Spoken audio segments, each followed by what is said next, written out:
자, 6월달 징검다리에서는 아마 요 정도가 좀 내용이 잡힐 것 같지? 수군과 모란이 피기까지는 그날 나는 슬픔도 배불렀다. 송미인곡 주홍설. 장르도 한번 적어볼게요. 옆에다가. 얘들아, 수군가는 여러분들 혹시 알고 있니? 토끼전? 토끼 이야기? 네, 별주부전. 토끼와 거북이 이야기 말고. 토끼야 자라. 자라. 토끼 간 빼는 거. 들어갔지? 요거는 고전소설이죠. 자, 여러분들이 이번에 소설은 들어가지만 고전소설은 안 들어가. 자, 모란이 피기까지랑 그날 나는 슬픔도 배불렀다는 오케이, 현대시 파트. 송미인곡은 뭘까? 그 고전시가. 오케이, 고전시가. 가사 작품이라고 해요. 가사. 장르는 가사. 뭐 시조와 비슷한, 시조보다 더 길게 쓴 가사라고 얘기를 해요. 주홍설은 뭘까? 영웅전? 영웅전? 요거는요, 고전 수필이라고 보면 돼요.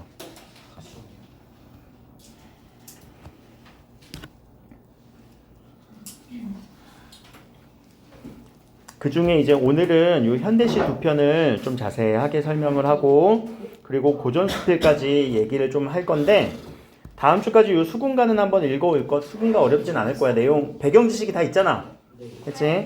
그리고 송미인곡은 다음 시간에 되게 자세하게 할 거니까 좀 어려우니까 요 부분은 다음 시간으로 좀 밀어둘게요. 좀 빠듯하게 진도가 나갈 것 같지? 자, 그러면은 자, 이제 현대시 모란이 피기까지는 펴봅시다.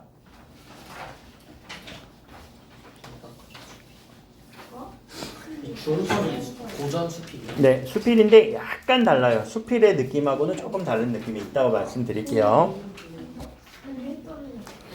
그러니까 시험 범위가 머릿속으로 쫙 그려져야 돼, 얘들아. 항상.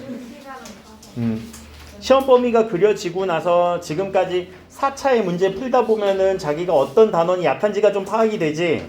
네. 그걸 스스로 점검을 한 다음에 오답 노트도 써보고 정답 노트도 써보고, 오늘 나간 거는 요 징검다리 문제들이거든요. 다. 그럼 징검다리 문제들도 한번 풀어봐. 기본적으로 풀어보고, 아, 이거 내가 모르는구나. 그러면 수업 시간에 질문도 좀 하고 개인적으로 찾아오기도 하면서 카톡 언제든지 받으니까. 알겠지? 뭐 입력 안 했는데 오늘 입력했어요. 어떤 거? 그래, 좀 입력을 해야 이제 어떤 부분을 약한지 좀 파악이 되지. 자, 그럼 이제 현대시 부분이고요. 우리 내용으로 한번 나눠볼게요. 자, 내용인데 연 단위로 내용 나누면 편한데 여기 연이 보여? 안 보여? 안 보인다. 그럼 여러분들이 한번 읽어보시고요. 도대체 이거 어느 쯤에서 한번 나눠줄 수 있을까? 한번 파악을 한번 해봅시다. 요약을 해봅시다. 요약은 화자의 처지와 상황, 거기서 느껴지는 어떤 정서, 태도, 이런 걸 요약해주면 돼요. 거기를 중심으로. 쭉 읽어보면서 나눠지는 부분들은 과감하게 한번 나눠보시고,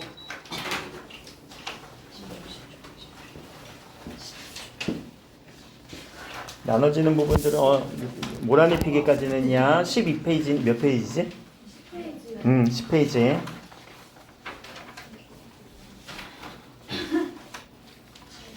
선생님, 작년 광동 시험지 없어요? 작년 광동 시험지 있지? 오, 받을 수 있어요? 이미 다 변환해놨어.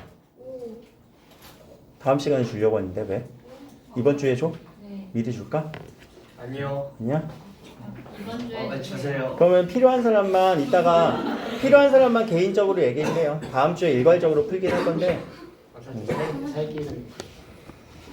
그 작년 광동 시험지에서도 작년 징검다리는 올해랑 별로 중복은 안 될 거야. 그치? 징검다리는 바뀔 거고 교과서 내용만 일치할 거예요. 작년 공동 시험 어려웠어요. 어려웠어. 교과서에서 어려워요? 교과서는 어려웠어요. 교과서는 쉬웠어. 근데 징검다리에서 어려웠어. 어렵잖아. 경훈이가 미친놈. 저희 학교 쌤이 막 이래하는 건 알고 있거든요. 그래? 정은 쌤막 이래하고 욕하는데. 경훈 쌤이 여기 있는 문제 절대 안 된다. 경훈이가 스파이 있는 거 아니야? 딸 있는 거 아니야 아들이? 야, 이미 학교에서 출제는 됐을까 안 됐을까? 됐어요. 됐겠지. 중간에 학교 문제 바꿀 수 있을까 없을까? 없어요. 없어. 못 바꿔. 바꾸려면 엄청 힘들어. 예. 아쉽다. 지금부터 엄청 중요해요. 자, 한번 해봅시다. 어디까지 여러분들 나눠볼래? 나는 아직 기돌리고 있어. 왜 여기서 나눴어? 여기는 지금 기대하고 있는 상황인데 이 다음부터는 뭐라니? 그래, 뭔가 느낌이 달라졌지? 그런 부분들. 그럼 여기를 요약해보자. 화자가 뭘 기다리고 있어요? 보라니 피기까지. 그치, 봄을 모란이 피는 봄을 기다리고 있어요. 그렇게 정리할까? 모란이 피는 봄을 기다림.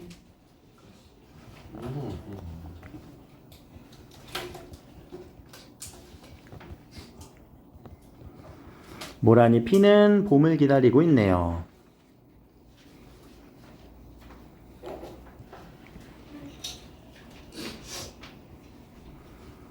자, 그 다음은 어디까지 또 나눌 수 있을까?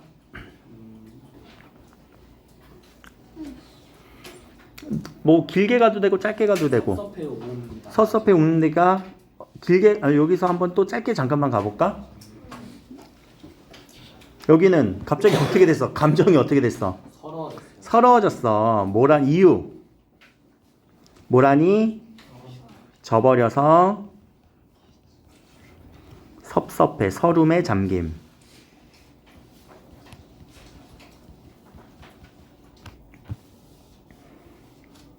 그리고 보니까 종결 표현들이 여기밖에 없지?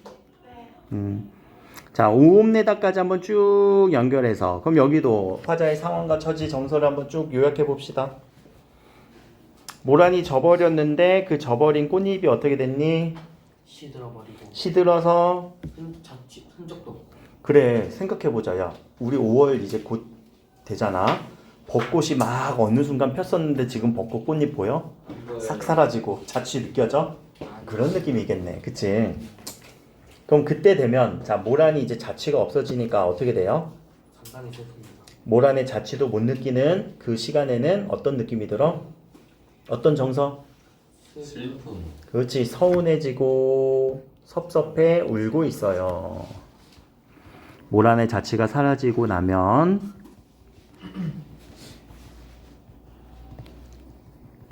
사라진 후 이거 뭐 똑같이 안 써도 돼. 서운함을 느끼고 한 해가 다 갔다라고 생각하네.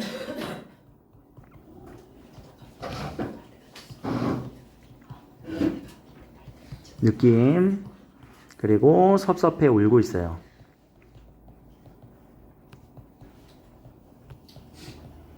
좀 자세하게 썼어요.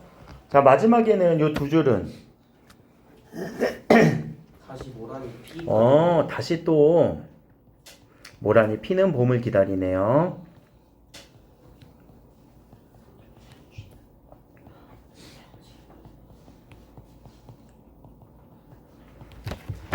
자취가 흔적이야?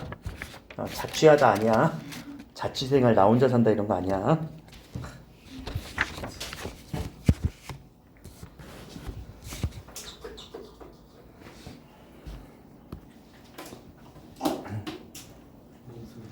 그럼 얘들아 이 모란이라고 하는 소재는 이 시에서 어떻게 쓰인 것 같아? 이 화자가 기다림을 대상 또 긍정적인 대상 혹은 긍정적인 가치 지양의 대상이니 지향의 대상이니 지향. 오케이 그럼 모란은 지향의 대상일 거예요. 긍정적 가치 이런 시어의 의미로 파악해주면 되겠지? 그래서 봄까지도 이 모란이 피는 봄이니까 봄을 기다린다, 모란을 기다린다 똑같이 느껴질 거예요.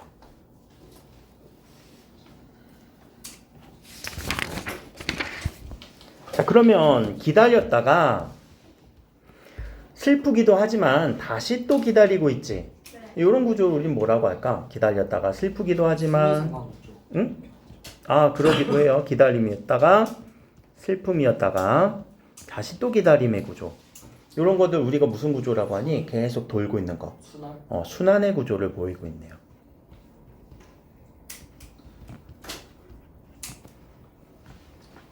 이 시에서는 이런 순환의 구조를 통해서 화자의 어떤 지향하는 가치가 저버렸을 때 기쁨, 기다렸을 때 그 기쁨과 그 가치가 지향하는 가치가 없어졌을 때의 슬픔을 이야기하고 있고 수미상관 얘기 나왔으니까 시상정리 한 번만 얘기하자. 앞부분 두 개와 뒷부분 두 개가 똑같네요. 이런 걸 우리 뭐라고 한다고? 오케이, 수미상관. 수미상관 구조를 취하고 있습니다. 라고 시에서 물어볼 수도 있겠네.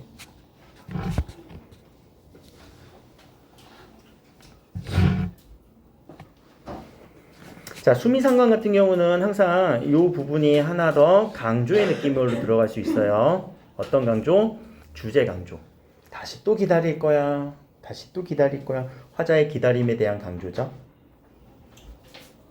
어떤 모란이라고 하는 이 지향, 궁극적인 가치, 긍정적인 가치를 기다리는 이 화자의 소망과 바람을 노래하고 있다. 이렇게 하면 시의 주제가 잡힐 것 같아요. 시의 주제도 써놓을까 그냥?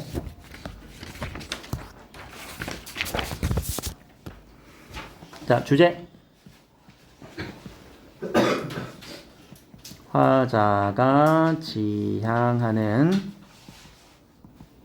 가치가 이루어지기를 기다림.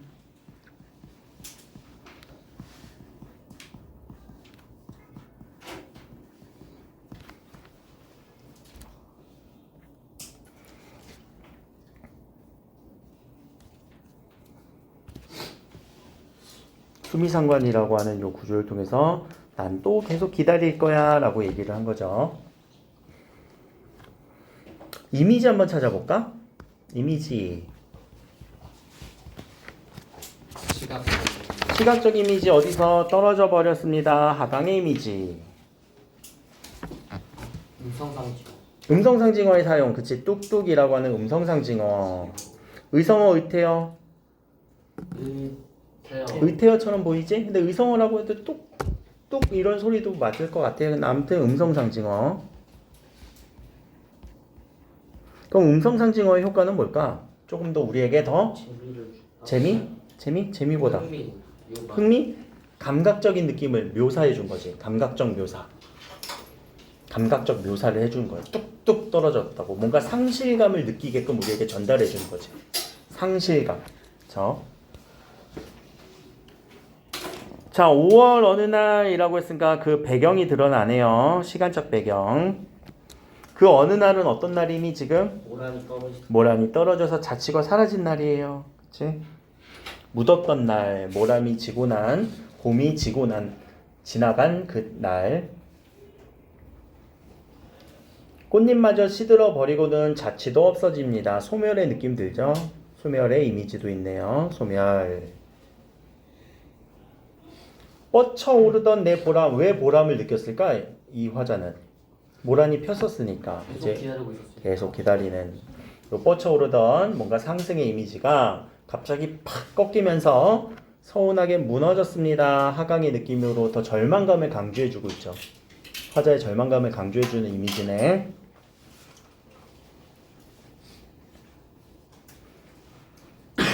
모란이 피기까지는 나는 아직 기다리고 있어요. 찬란한 슬픔의 보물. 마지막 부분이 조금 웃기지 않니? 역설이야? 왜 찬란하다고 했을까?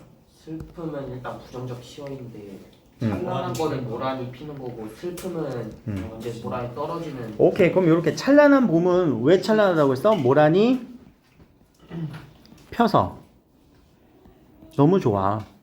그래서 찬란하다. 슬픔은요?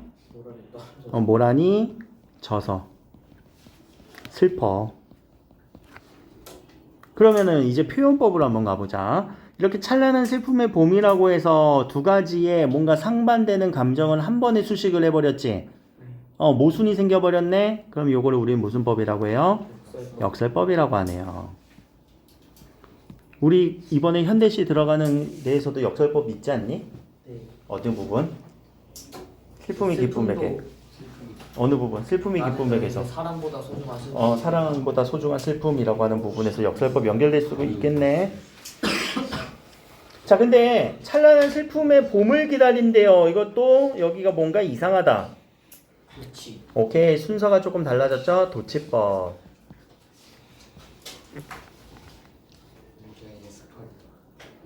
자, 여기 도치법과 역설법 두 개가 걸릴 수가 있어요. 그러니까 이거 체크해 두세요. 도치법과 역설법이 이 마지막에서 어떤 걸 물어보는지 확실하게 좀 잡고 들어가야 돼요. 혹은 두 가지 다 생각을 해 주시고 바라봐 줘야 돼요.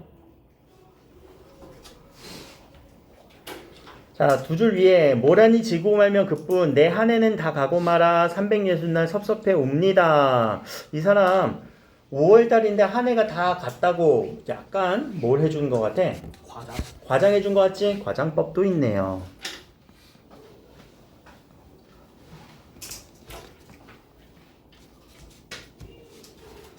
(360날) 한 해가 다 가고 말아서 (360날) 한양 울고 있습니다. 좀 과장법으로 보면 될 것 같고. 한양이 뭐예요? 그거 이따가 시어 처리해줄게. 여기서 이제 부사어 쓰임이라고 하는 또 특징을 볼 거거든. 여기는 표현법일 거고. 우리 그 종결어미의 반복도 한번 보자. 을태오, 을태오, 을태오, 리을태오의 반복. 자, 이 리을태오의 반복은 종결어미가 계속 반복되면 자연스럽게 뭐가 형성돼? 온율 형성. 온율 형성을 해주고요.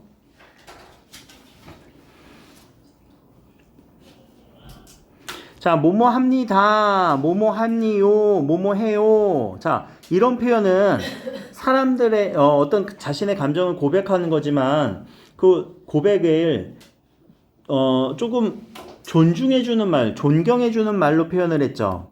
뭐뭐 해요 라고 높여주는 말이죠. 자, 이런 말을 우리는 조금 어려운 말로 경어체라고 얘기를 해요. 경어체의 쓰임.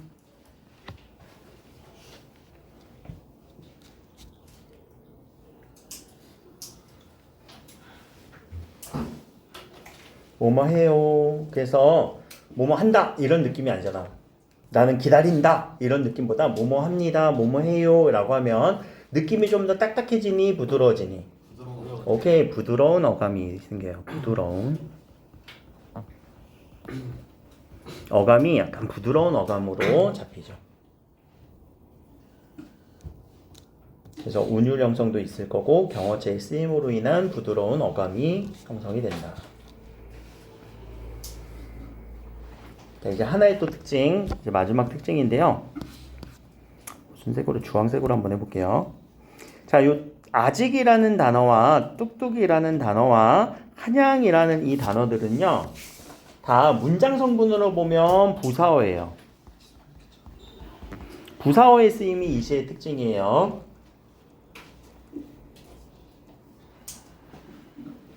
자, 아직 나의 봄을 기다리고 있는다 라고 할 때 이 아직은 어떤 느낌이 들어? 아직 기다린다. 벗어날 수 있다라는 느낌이 들어? 못 벗어난다는 느낌이 들어? 여러분들 아직 수업 남았어.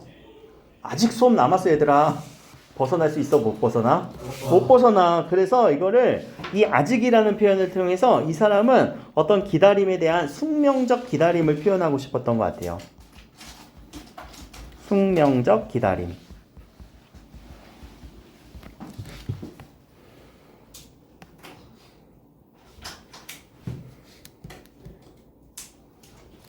그래서 숙명적인 기다림을 벗어날 수 없다라는 이런 아직이라는 표현. 뚝뚝도 지금 음성 상징으로서 어떤 느낌을 강조해주고 있어요? 상실감을 더 강조해주고 있죠. 뚝뚝 떨어졌다. 상실감을 강조해주는 거고요. 밑에 마지막 요 한양이라는 말은 무슨 말이냐면요. 하염없이 한결같이 늘 한결같이 늘 한결같이 섭섭해 옵니다. 나 늘 섭섭해 옵니다. 자신의 슬픈 감정을 강조해주는 부사어죠. 그렇죠? 이런 부사어의 쓰임들은요, 이 시에 있어서의 자신의 슬픈 감정들 혹은 나 벗어날 수 없어 라고 하는 그런 자신의 숙명적 기다림을 강조해주고 있어요. 하나 더 봅시다. 여기에 360날이라고 하는 이 표현을 통해서 360날 한번 요 느낌을 봐봐. 모란이 지고 말면 그뿐 내 한 해는 가고 말아 섭섭해 옵니다. 섭섭해 옵니다. 나는 섭섭해 울고 있어 라는 말과 360날 섭섭해 울고 있어의 느낌의 차이. 360날 섭섭해 울고 있어. 그냥 섭섭해 울고 있어. 360날 좀 더 긴 시간을 그치, 긴 시간이라는 느낌이 더 좀 잡히지? 자, 여기서 이런 숫자의 표현은요. 숫자의 표현을 통해서 정감의 깊이를 깊게 해줘요. 정감의 깊이를 좀 높여주는 느낌.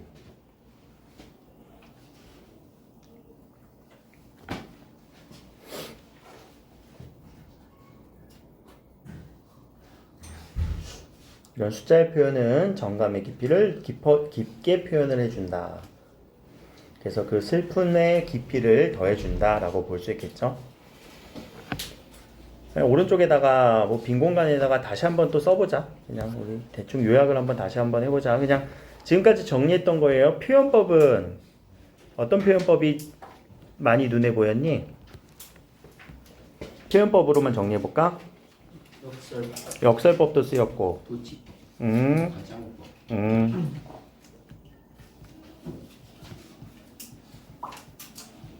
시상전개는요? 수미상관. 그리고 순환의 구조였다라는 거.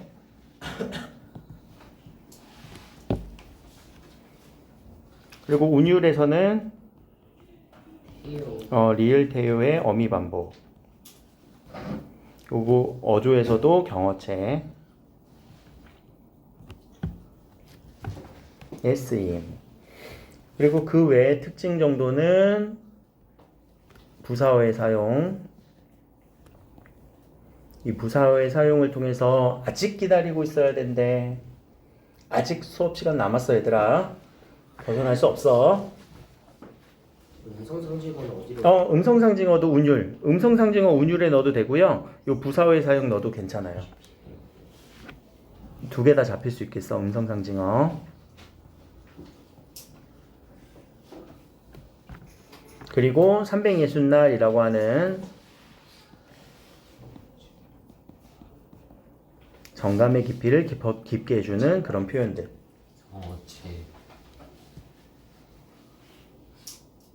이 정도의 시가 잘 정리된 내용으로 여러분들이 파악을 해주시면은 그렇게 어렵진 않을 것 같은데, 모라이 피기까지는.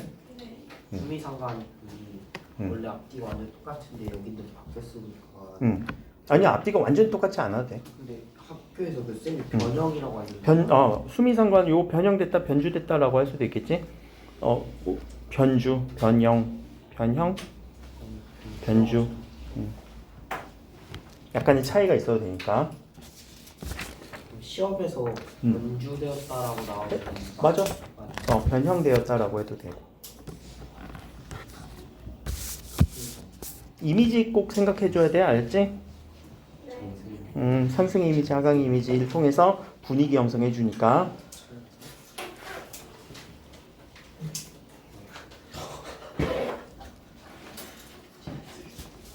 넘어가서 우리 밑에 그날 나는 슬픔도 배불렀다. 자, 이거는 조금 더 현대시다 보니까 구간을 잘라가면서 정리하면서 한번 얘기해 볼게요. 한번 시간 드릴 테니까 여러분들이 볼 때 이 부분에서는 한번 자를 것 같아. 그리고 혹은 모르는 단어 있으면은 체크. 내용은 그렇게 어렵진 않아.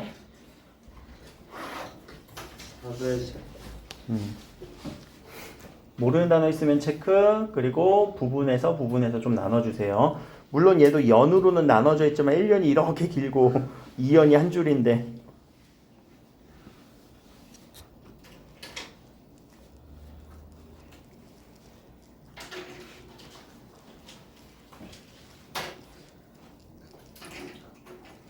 나눠줘야 돼요. 스스로가 나눠서 정리가 돼야지 시가 파악이 돼요. 그래서 선생님들이 읽어주는 거 그냥 쓰기만 하면 자기 게 아니잖아.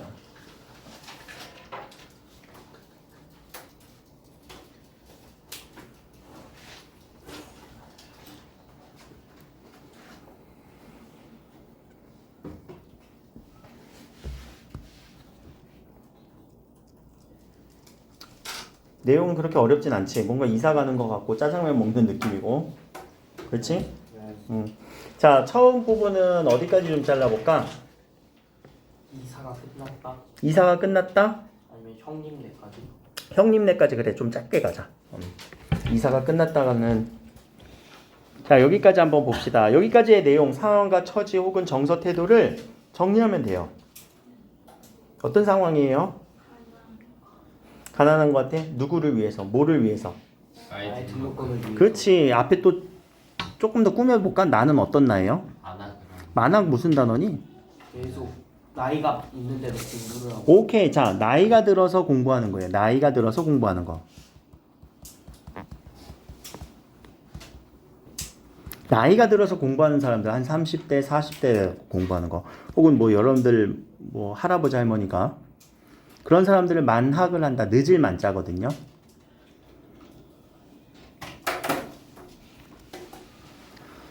그러면은 어디에서 어디로 이사 간대? 전세에서 사글세라는 단어는 뭐야? 월세? 오케이, 월세라고 처리해 주시면 돼요. 그러니까 전세는 다달이 돈을 안 내도 되는데 월세는 다달이 돈을 내야 되거든. 빠듯해. 그럼 자, 요 상황 누구를 위해서 만학을 하는? 나를 위해서. 나를 위해서 형님네가 어디에서 어디로? 전세에서 월세. 전세방에서 월세로 이사를 함.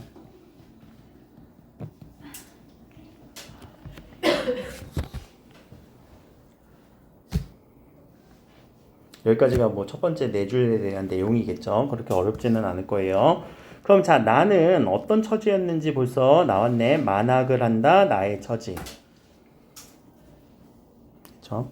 혹은 이런 나의 처지를 좀 투영시켜서 표현한 표현들이 있어요. 좁은 계단의 전세방, 물만 틀면 단수가 되는 전세방. 자, 이런 것들도 지금 어떤 가난한 처지를 대신해주는, 표현해주는 그런 말이겠죠. 가난한 처지.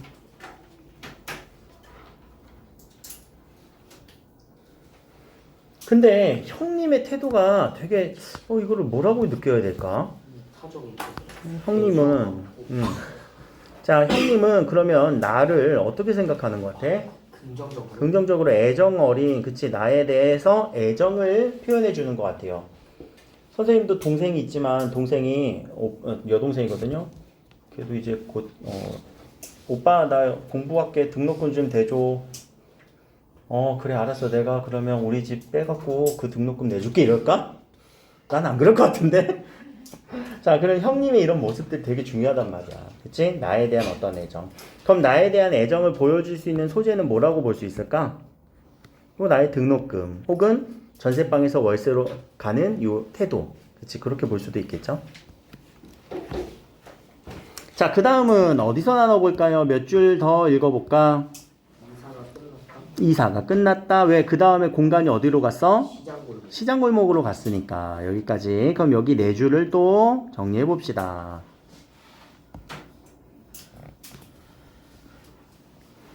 달그닥 달그닥. 무슨 심상?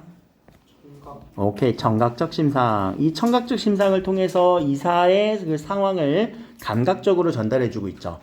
달그닥 달그닥 밥그릇들.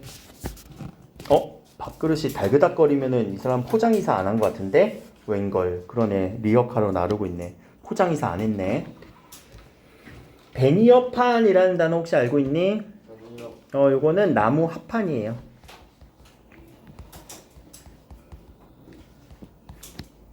으로 된 농짝. 농짝은 뭐야? 장농. 합판으로 만들어진 장농을 리어카로 나른대. 리어카로 나른다라는 거는 그렇게 안정적으로 나르는 건 아닌 거. 리어카 다 본 적이 있니? 학교에 이렇게 한 대씩 비치되어 있지? 네, 뭐예요? 이렇게 바퀴 두 개를 이렇게 끌고 다니는 거. 수레. 그래서 집안 형편을 적나라하게 보이는 이런 이삿짐. 자, 가슴이 근데 덜컹거렸대요. 왜 덜컹거렸는지 여기서는 두 가지로 느낄 수 있을 것 같아요.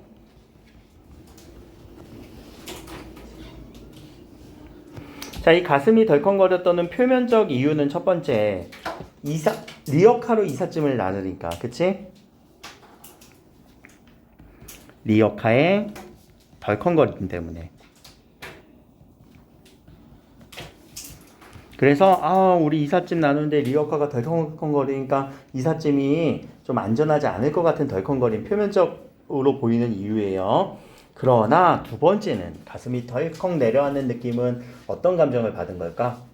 형이 나를 그치, 형이 나를 위해서 이렇게 전세방에서 월세로 이렇게 이사를 가주는 것에 대한 어떤 형에 대한 미안함, 형님에 대한 미안함.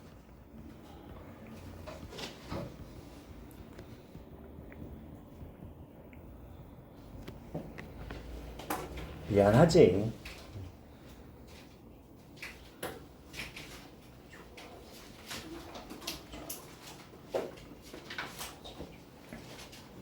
자, 그러면서 여기 그 다음에 이제 어디로 갔어요? 이사가 끝나고 골목에 짜장면 먹으러 갔네요. 그러면 여기에서 잠깐 시상의 이동은 공간의 이동으로 볼 수 있죠. 공간의 이동으로 볼 수 있을 것 같아요. 이제 짜장면 먹으러 갔네요. 그래서 여기서 끄는 거예요. 이사가 끝났다. 짜장면 먹으러 갔다.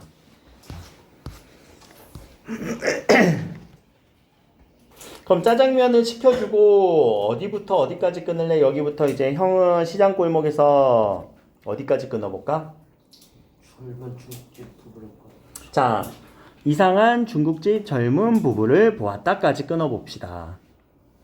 왜냐면 여기에서도 시선의 이동이 드러나서 그래요. 옆에다가 쓸게요. 시선의 이동.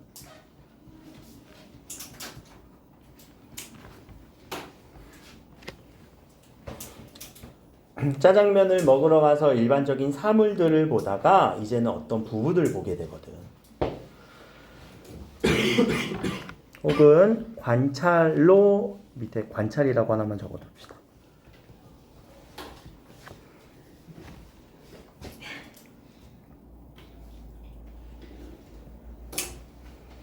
다시 이 부분 이제 짜장면 먹는 장면으로 갈게요. 형은 시장 골목에서 짜장면을 사줬다. 잠깐만 이거 좀 이상하다. 야 월세를 전세를 빼갖고 나에게 월세를 이렇게 줄 정도로 해갖고 등록금을 낼 정도면 짜장면은 누가 사야 되냐 이사할 때? 야 양심껏 화자가 사야 되는 거 아니야? 근데 그렇게 샀어 안 샀어? 안 샀어요.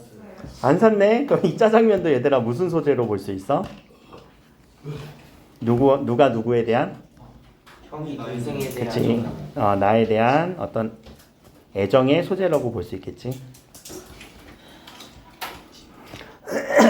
그리고 심지어는 형 먹었어 안 먹었어? 안 먹어도 정리하러 심지어 형은 안 먹었어. 형은 짜장면이 싫다고 하셨어. 그게 아니야. 괜찮아. 근데 또 형은 정리하러 여러분들 이사 최근에 한 적이 있니? 나 최근에 이사했는데 짐 정리가 안 돼. 근데 형네 집은 쉽게 정리될 살림살이라는 거는 어떤 의미가 있는 걸까? 그렇지. 짐이 별로 없어.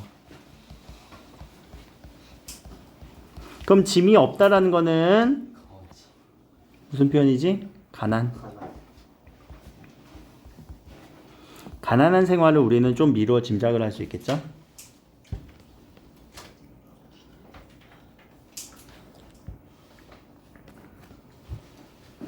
자, 나는 전날 친구들과 깡소주를 마신 대가로 냉수 한 대접으로 조갈증은 무슨 말이냐면은 목마름증. 목말라. 그걸 풀면서 짜장면을 앞에 놓고 이상한 중국집 젊은 부부를 보았다. 여기서 중요하네. 처음에 중국집을 운영하는 젊은 부부 이상하다라고 생각을 했어요. 중국집 젊은 부부에 대한 이 화자의 생각.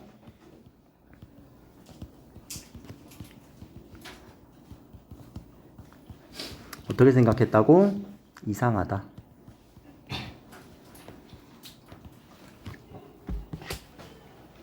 그럼 이제 중국집 젊은 부부를 관찰하는 상황으로 바뀌죠.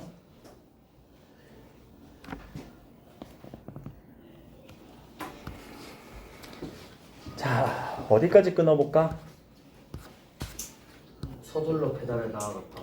서둘러 배달에 나아갔다까지 이제 중국집 젊은 부부를 관찰하는데 그 관찰하는 모습이 바쁜 시간이래요. 되게 바쁜가 봐, 점심시간에. 그런데 이 아기에게도 고마움을 느낀대요. 바쁜 아기가, 헉, 그럼 아기를 옆에 두고 막 바쁘게 일을 하는 부부인가 봐요.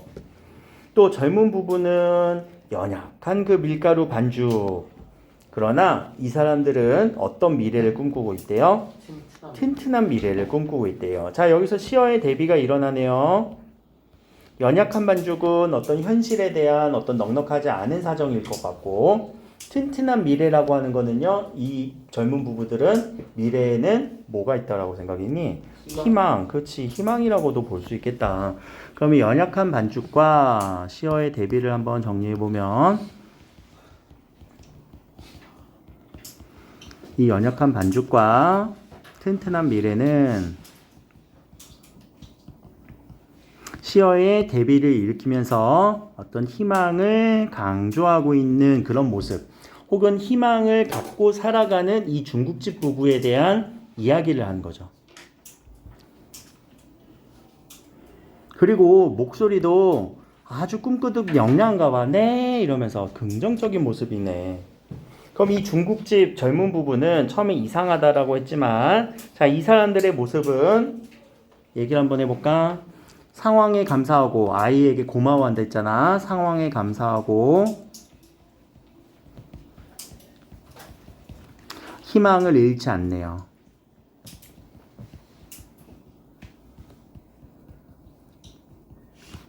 상황에 감사하고 희망에 잃지 않는 부부의 모습을 보면서, 혹은 뭐 긍정적인 태도라고 볼 수 있겠지?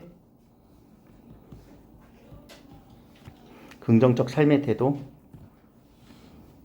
어이, 지워져라.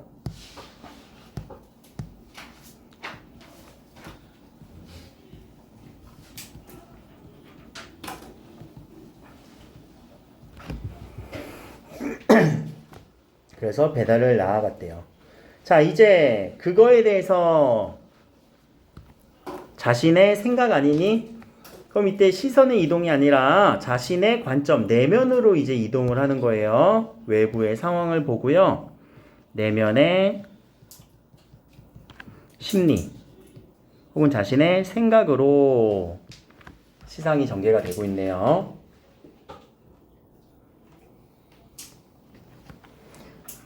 나는 그 모습이, 이 누구의 모습? 중국집 젊은 부부의 모습이 눈물처럼 아름다워. 처음에 이상했다라고 생각했지만 어떻게 됐어? 눈물처럼 아름답다. 처음에 이상했던 이 관점이 긍정적으로 변했지?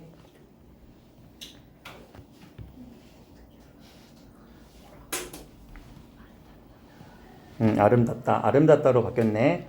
긍정적인 태도로 변함.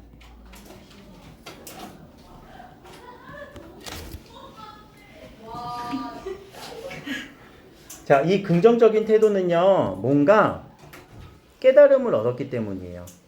여기서 깨달음을 얻었다.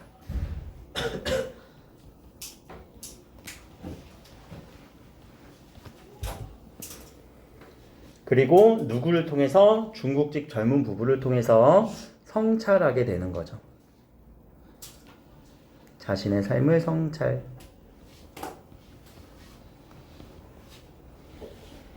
그 성찰의 내용은 그럼 뭘까? 그렇지. 어려운 상황에서도 희망을 잃지 말고 계속 긍정적으로 미래를 위해서 나아가야 되겠다라는 이런 생각을 직접적으로 서술하진 않았지만 우린 그렇게 느껴지고 있지. 자, 물배가 부른데도 왜 물배가 부를까? 아까 목말라서 물을 계속 벌컥벌컥 마셨어. 근데 자장면을 남기기 미안하여 마지막 면발까지 먹고 나니 더부룩하게 배가 불렀다. 자, 이 배가 불렀다라는 거는 뭐가 배가 불렀대? 살아간다는 게 배가 불렀다라고도 읽히죠. 그러니까 삶의 성찰을 느꼈다, 깨달음을 얻었다. 이것도 수치인가요? 그렇죠? 살아간다는 게 이렇게 끝나니? 아니지? 삶의 깨달음을 얻었다라는 거예요. 이 말은. 삶의 깨달음을 얻었다.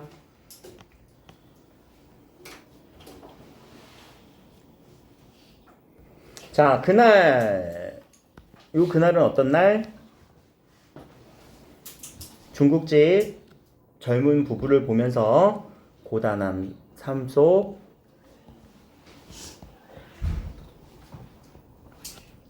아름다움을 발견한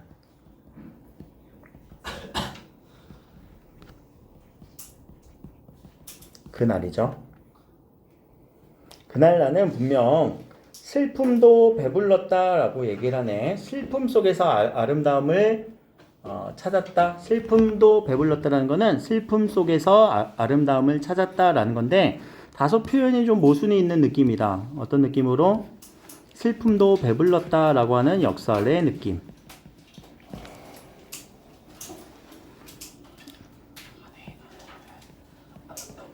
어떻게 슬픔이 배불러?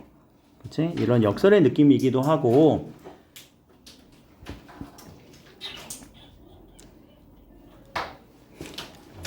이 말은 슬픔 속에서 아름다움을 발견했다는 거지?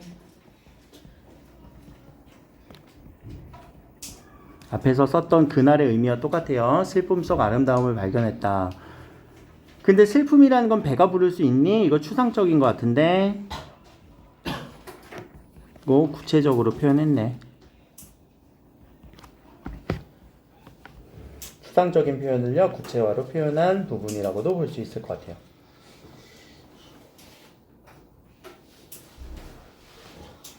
분명 나는 슬픔도 배불렀다 라고 하는 이런 시의 주제. 그럼 이 시의 주제는 다시 한번 요약을 한번 해볼까? 주제 누구를 관찰했어요? 중국집 젊은 부부를 보면서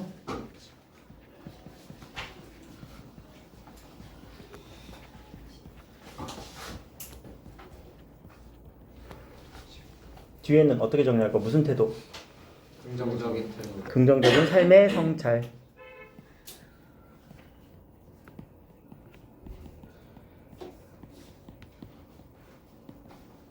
자를 이 시의 주제라고 보면 되겠네.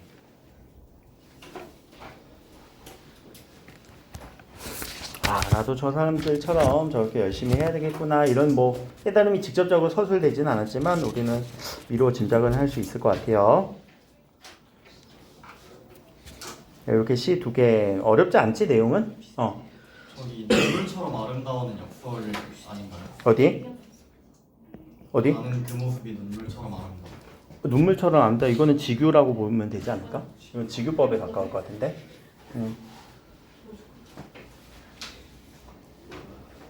이거 시가 다 나오는 거예요. 다 나올지 안 나올지는 몰라. 근데 눈물은 부정적인데 아름답다고 일반적으로 부정적인 속성이긴 하지. 부정적인 속성이지만 눈물을 아름답다라고 하면은 근데 직유법이니까 이건 직유에 더 가깝잖아.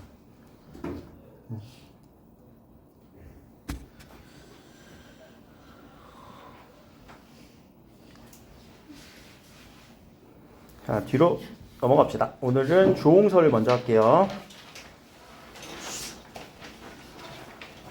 3분만 쉬었다 합시다. 12분이니까 우리 현대시 하면서 힘들었을 거니까 우리 3분만 쉬었다가 지금 말 나오고 싶다. 선생님, 역살 그냥 모순의 차이점. 역살법하고 그냥 모순의 차이점. 모순이 생기면 역설법. 근데 약간 다른 게 있잖아요. 다른 거? 역설은 그 안에 내지적 가치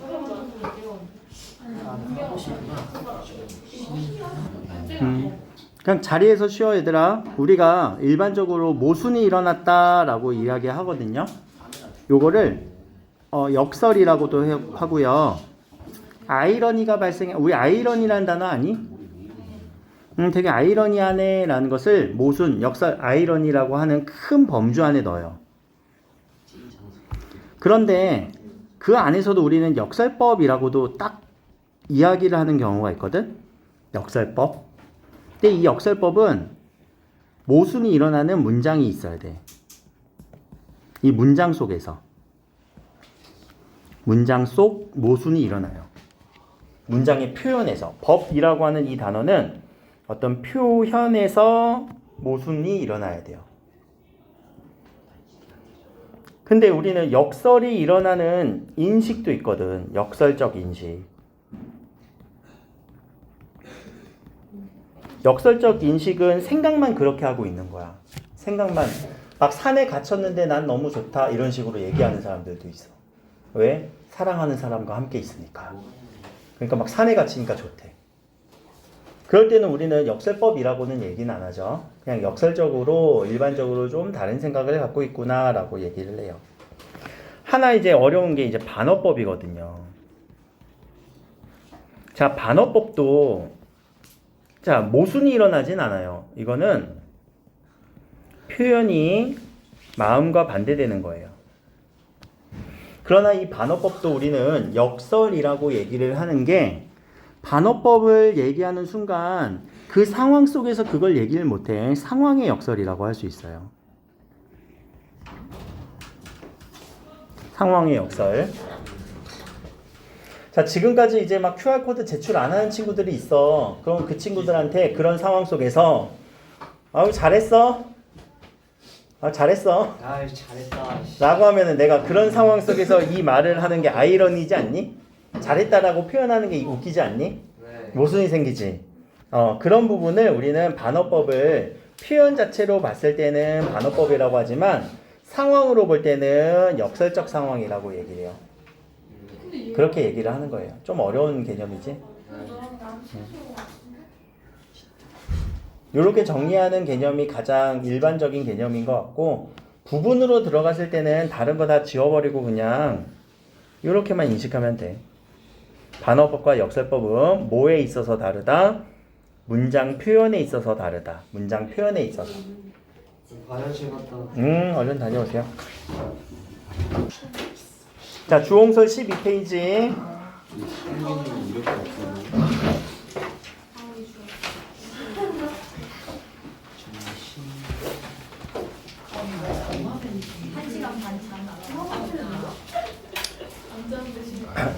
자, 여기 두 명이 나와요. 손이라는 사람과 주홍이라는 사람이 나오거든요.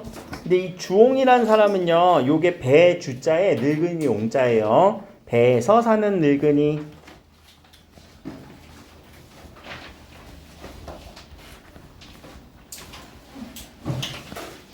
배에서 사는 늙은이.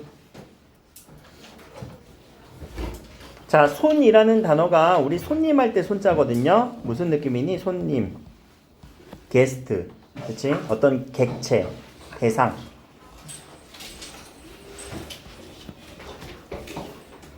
자, 근데 이거는 고전 수필의 한 종류인데 우리 이번에 수필의 한 작품 들어가죠. 교과서에서. 네. 뭐? 통곡할 만한 자리. 통곡할 만한 자리에 나는 그 실제 글쓴이인 나거든요.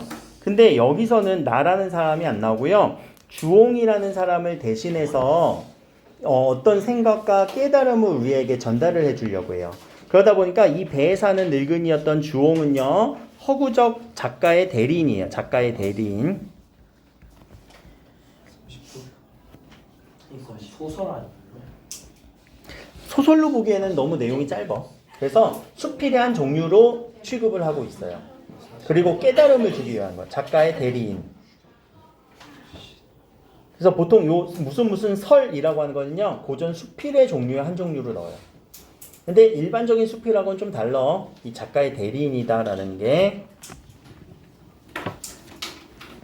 자, 그러면 자, 손님의 말과 손의 말과 주홍의 말로 서로 대화를 할 텐데 작가의 생각은 어떤 사람을 통해서 전달이 될까?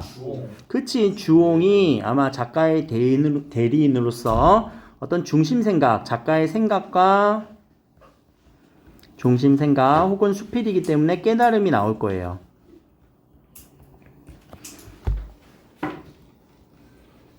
뭐 어떤 깨달음인지를 우리는 주홍의 말에서 찾아줘야 되고, 먼저 손의 말은 어디부터 어디까지인지 큰 따옴표로 체크가 되어 있네. 여기부터 여기까지.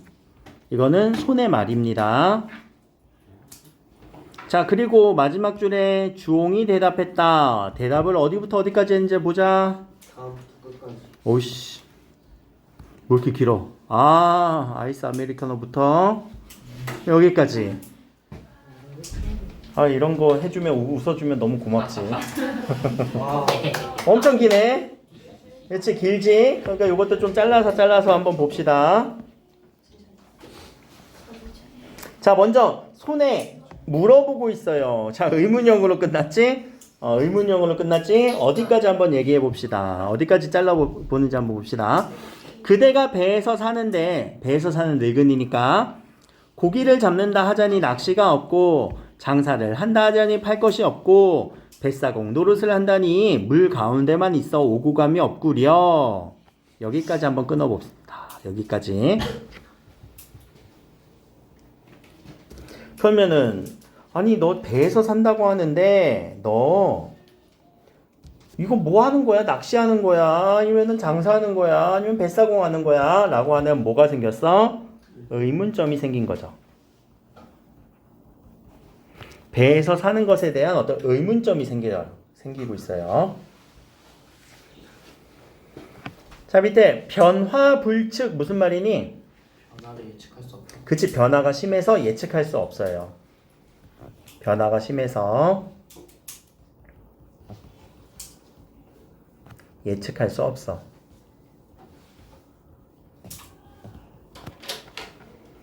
그럼 변화가 심해서 예측할 수 없는 장소는 어디예요? 물, 그치? 물.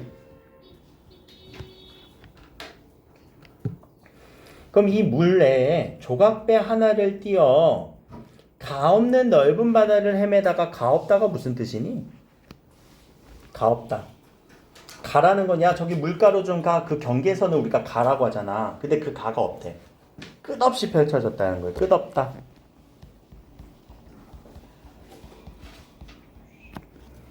끝없는 넓은 바다를 헤매다가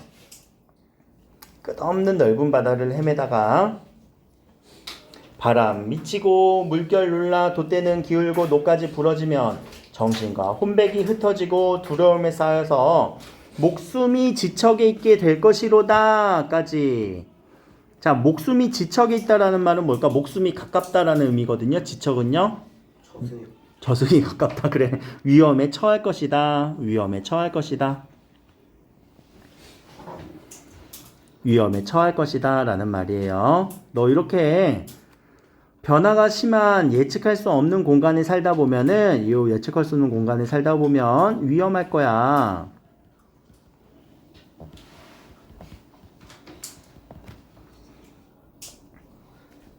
자, 이것은 이때 이는 뭘까? 바다 위에서, 배 위에서 사는 거죠. 물 위에서 사는 것은 지극히 험한 데서 위태로움을 무릅쓰는 일이야.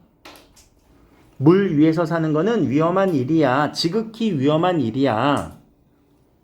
근데 그대는 도리어 이것을 즐긴대요. 이것은 뭐라고요? 배 위의 삶을 즐겨 오래오래 물에 떠다니기만 하고 돌아오지 않으니 무슨 재미인가? 라고 이해할 수 있다 없다? 그치. 이 소는 주홍의 삶을 이해할 수 없다.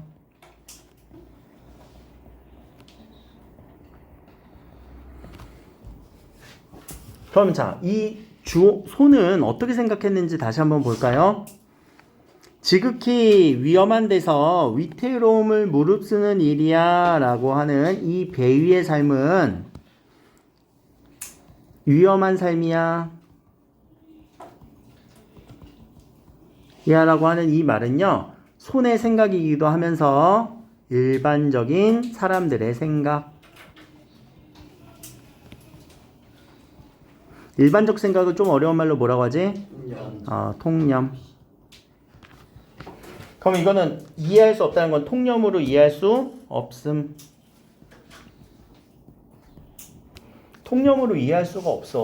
어떻게 그렇게 위험한 곳에서 그렇게 살고 있니? 그럼 주홍은 이거에 대해서 아 내가 그렇게 살았네 미안하다 나 다시 안전한 곳으로 갈게 이렇게 얘기를 할까? 아닐 것 같은데 그러면 통념과 조금 반대되는 얘기가 나오겠죠? 주홍이 대답했다. 오른쪽 위로 쭉 올라가서 아 그대는 생각하지 못하는가? 넌 생각 그 정도밖에 못하겠니? 지적하고 있네. 대개 사람의 마음이란 변덕스러운 것이라서 평탄한 땅을 디디면 느긋해지고 험한 지경에 처하면 두려워 조심하는 법이다까지 끊어서 자 여기까지 내용을 위에 빈 공간 있으면은 좀 정리를 한번 해볼게요. 사람의 마음은 어떻게 된대요? 사람의 마음부터 정리 한번 해보자. 사람의 마음. 첫 번째, 평탄한 땅을 만나면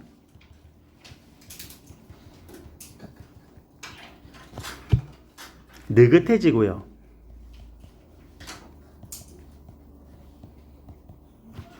험한 지경을 만나면 두려워 조심한대요. 조심해짐.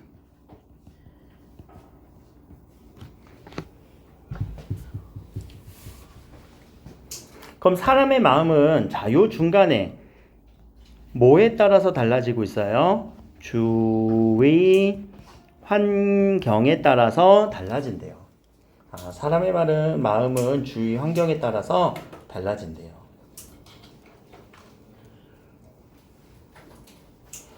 자, 근데 여기서 끝나지 않았죠? 한 줄만 더 봅시다. 두려워 조심하면 든든하게 살지만 든든한다라는 거는 뭐 미리 준비를 한다는 거겠지? 든든. 준비하면서 살지만 느긋하면 흐트러져 위태롭게 된대요.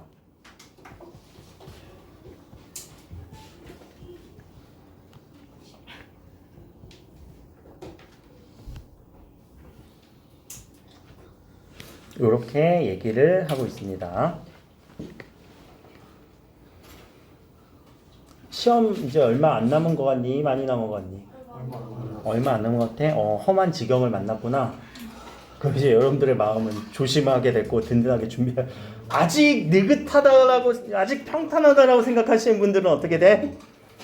느긋해지고 흐트러질 거예요. 위태로움을 겪을 거예요. 자, 빨리 슬슬 발등에 불 떨어져야 돼. 자, 내 차라리 위험을 딛고서 항상 조심할지언정 편한 데서 살아 스스로 쓸모없지 되지 않으려 한다라고 하는 것이 이 말의 이 글의 어떤 좀 주제의식이 좀 담긴 부분이겠네요. 그쵸?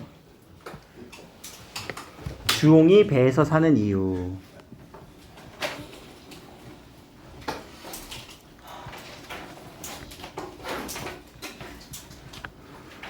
늘 어떤 삶을 살려고? 이런 삶을 살려고. 아까 험한 지경에 여기서 물 위의 삶이지? 물 위의 삶이 평탄하지가 않잖아. 그러니까 늘 준비하려고 한다고요. 주홍이 배에서 사는 이유를 얘기해 줬어요.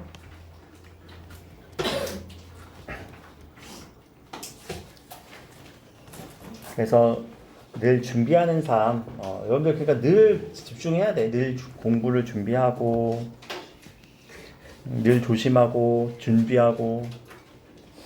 하물며 내 배는 정해진 꼴이 없이 떠도는 것이니 혹 무게가 한쪽에 치우치면 반드시 기울어지게 돼. 왼쪽으로 오른쪽으로 기울어지지 않고 무겁지도 가볍지도 않게끔 내가 배 가운데서 평형을 잡아야만 기울어지지도 뒤집혀지지도 않아 내 배의 평온을 지킬 수가 있습니다까지. 좀 길죠? 자, 그럼 여기까지는 어떤 삶을 사는지 한번 볼까? 지나침도 없고요. 자, 여기서 하물며 주홍의 여기서 사는 이유 플러스 주홍이 지향하는 삶.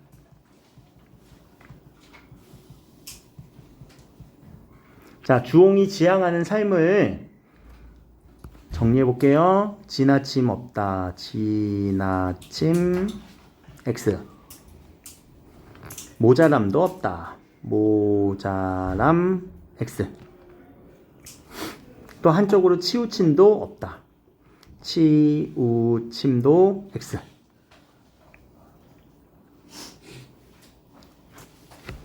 지나치지 않고 모자람도 없고 치우침도 없는 이런 삶을 평온의 삶이라고 이렇게 얘기를 했는데, 자, 이 말이 조금 어려운 말로 우리 중용을 지키는 삶이라고도 얘기를 해요.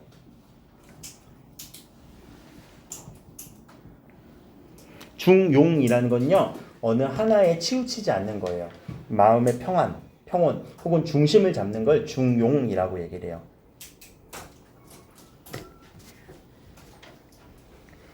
중용의 삶을 살고자 하는 이 주홍의 자세를 우리가 볼 수 있죠.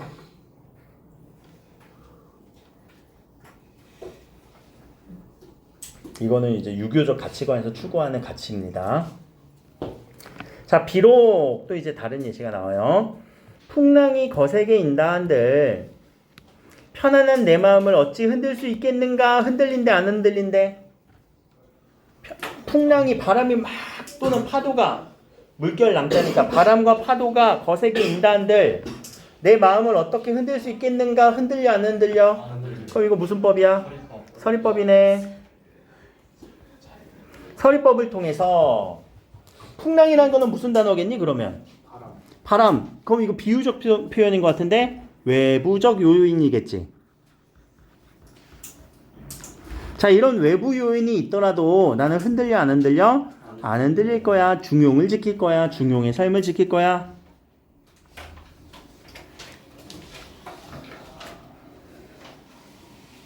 자, 여기까지가 하나의 또 단락이었고요. 또 무릇 인간 세상이란 거대한 물결이요. 자, 여기서 이제 중요한데요. 앞부분에서는 배 위의 삶을 얘기했지만 이제는 인간 세상으로 확장시켜서 얘기하는 부분이에요. 시로 보면은 어떤 시상의 확대가 일어나는 거지.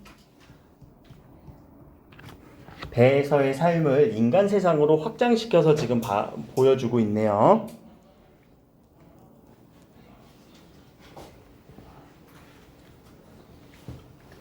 그럼 인간 세상의 특징을 한번 밑줄 쳐볼게요. 인간 세상은 거대한 물결이래요. 얘들아, 인간 세상은 거대한 물결이라는 거는 흔들림이 많다라는 거고, 그치?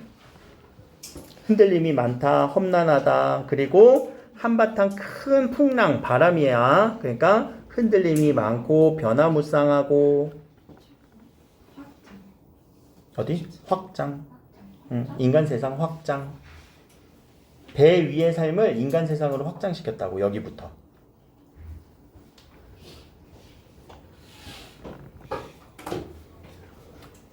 그래서 인간 세상에 대한 어떤 비유가 드러나고 있죠. 어떤 비유? 거대한 물결이에요. 한바탕 큰 바람이에요. 인간 세상도 흔들림이 많아요.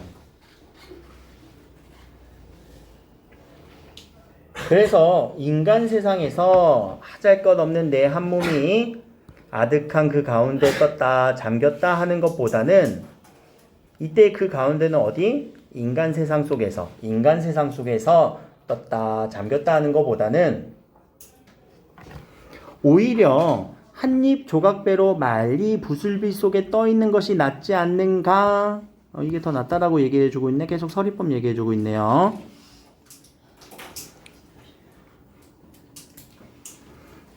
어디에 삶이 낫다? 인간 세상 속해 있는 것보다 삶보다 배 위의 삶이 낫다.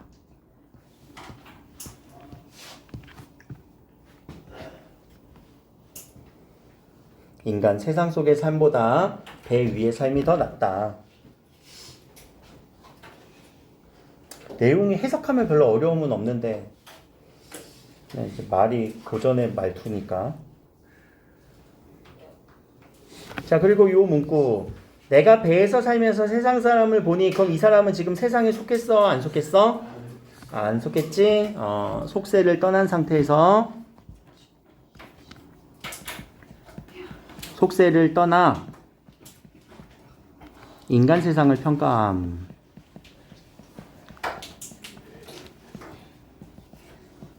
자, 속세를 떠나서 인간 세상을 내가 평가해 보니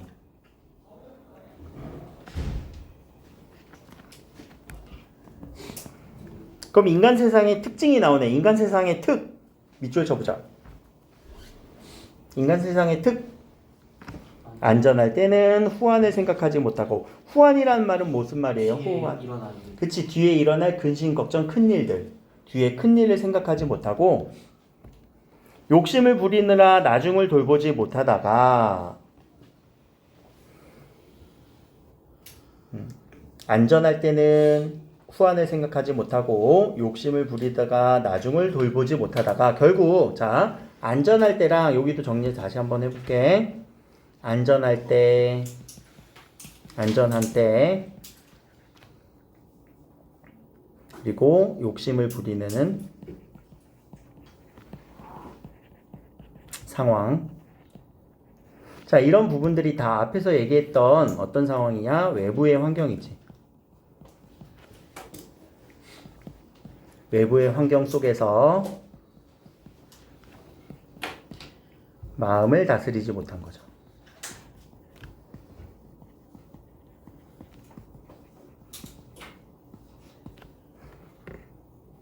외부의 환경 속에서 안전한 때나 이런 욕심을 부리는 상황 속에서 마음을 다스리지 못해서 결과적으로 어떻게 돼요? 빠지고 뒤집혀 죽는 자가 많네요.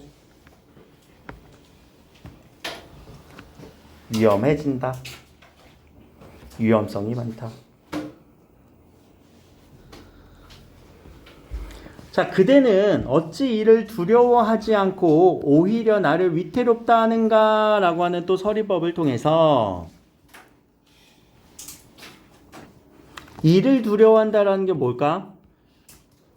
요거 어떻게 외부 환경 속에서 마음을 다스리지 못하는 이것이 더 두렵지 나를 더 위태롭다라고 하니 배 위의 삶을 위태롭다고 하니 인간 세상 속에서 마음을 다스리지 못하는 것이 더 두렵지 어떻게 배 위의 삶을 더 두렵다라고 얘기를 하니 자 여기서 한번 또 그럼 체크를 한번 해보자. 마지막 이 부분은요 이 화자는 이 글쓴이 혹은 이 주홍은 질문 아니야? 응? 물편하면 다 서릴 거. 아니야 그러진 않아. 근데 강조해주고 있잖아. 강조해주니까 야, 눈이 안에 있어.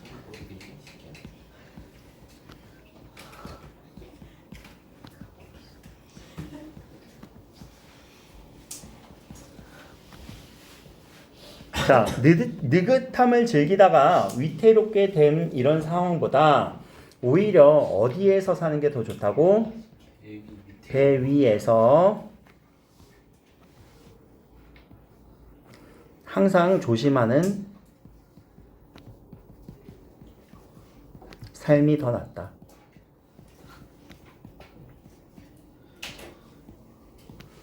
항상 조심스러운 삶을 살겠다라고 하는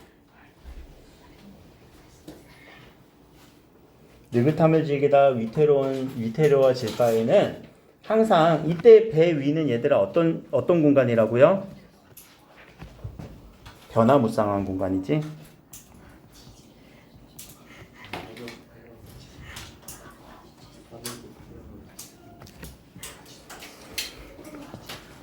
그럼 자, 요 생각들은요 지금 일반적인 통념과는 같은 생각이니? 통념과는 다른 글쓴이의 생각. 그래서 통념과 다르다라는 이런 말 때문에 조금 여기서도 모순이 드러나 역설적 발상이라고 얘기를 해요. 생각이 약간 역설적으로 생각을 했구나. 모순이 있는 생각을 했구나. 일반 사람들과 다른 모순이 있는 생각을 했구나. 아니 어떻게 배 위의 변화가 더 좋다라고 얘기했을까? 라고 하는 약간의 모순이 일어났지.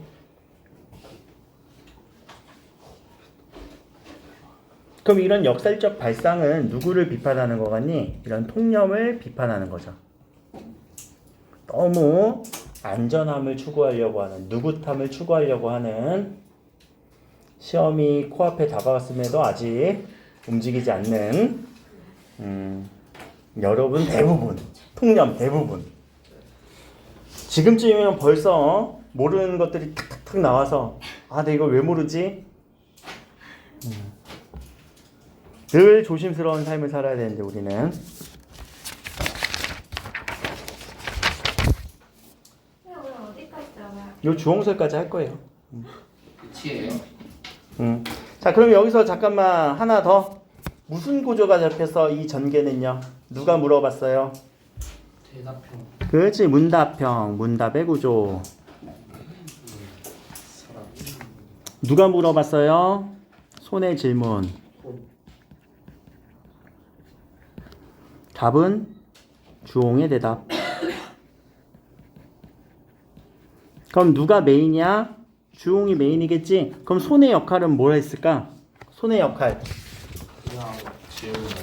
질문을 하는 거지, 그치? 질문을 하고 발언을 유도하는 거야. 발언을 유도하고 일반적인 일반인들의 생각, 일반적인 생각을 대변하지 통념이라고도 볼 수 있겠네, 손은. 주홍의 대답이 이 글쓴이의 가치관, 글쓴이의 생각일 거예요. 그래서 이 비판을 돌려서 비판한다라고 얘기를 해서 풍자적이라고도 얘기를 해요.